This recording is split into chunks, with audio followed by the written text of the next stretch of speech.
J'ai décidé que nous ne ferions que rire aujourd'hui. C'est la maison du bonheur. Bon. Quotidien, c'est pas une émission d'information ou de journaliste. Quotidien, c'est un amuseur. Parfois très drôle d'ailleurs, hein, je dis pas.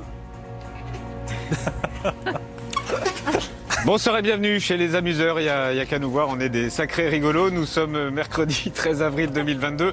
Bon, d'abord, quotidien, d'ailleurs, c'est évidemment des journalistes, quotidien, donc elle a tort, c'est pas des gens qui font du divertissement, mais ce sont des militants.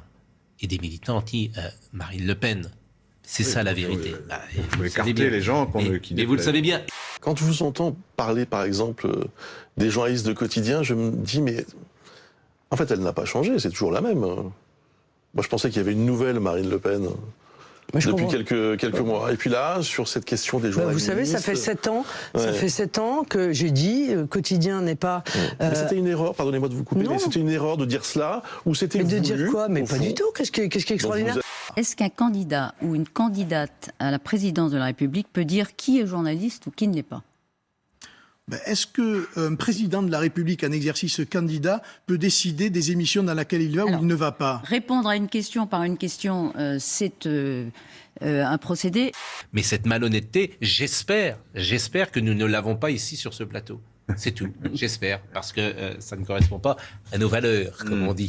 Je considère que c'est une émission qui est une émission de divertissement. Et je suis pas la seule. Populaire. Mais c'est vrai, mais je suis pas la seule. Vous dire après tout. Bien sûr. Allez. Mais je suis pas la seule. Je vais vous dire, puisque le syndicat national des journalistes, qui est pas particulièrement proche de moi, avait refusé leur carte de presse aux journalistes de quotidien il y a 10 ans. À l'époque, c'était le Petit Journal. Et M. Barthès, d'ailleurs, n'a pas sa carte de presse.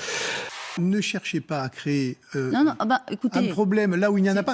Avec dit. le quotidien, je crois que ça fait 7 ans que ça dure. Hein, voilà.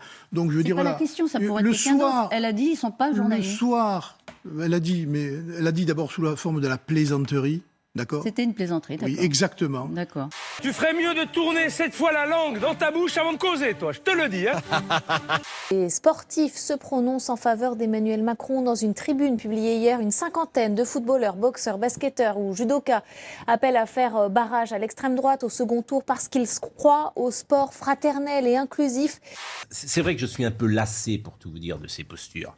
Bon, fraternel et inclusif, que nous nous engageons pour éviter que notre nation place à la tête une présidente qui incarne tout le contraire, la stigmatisation de l'autre, le repli sur soi, le nationalisme, et que nous appelons donc à voter pour Emmanuel Macron le 24 avril prochain. Il y a par exemple Antoine Dupont. Vous êtes lassé. Mais parce que il y a toujours... vous êtes lassé parce que vous êtes favorable à Marine Le Pen. Pas du tout.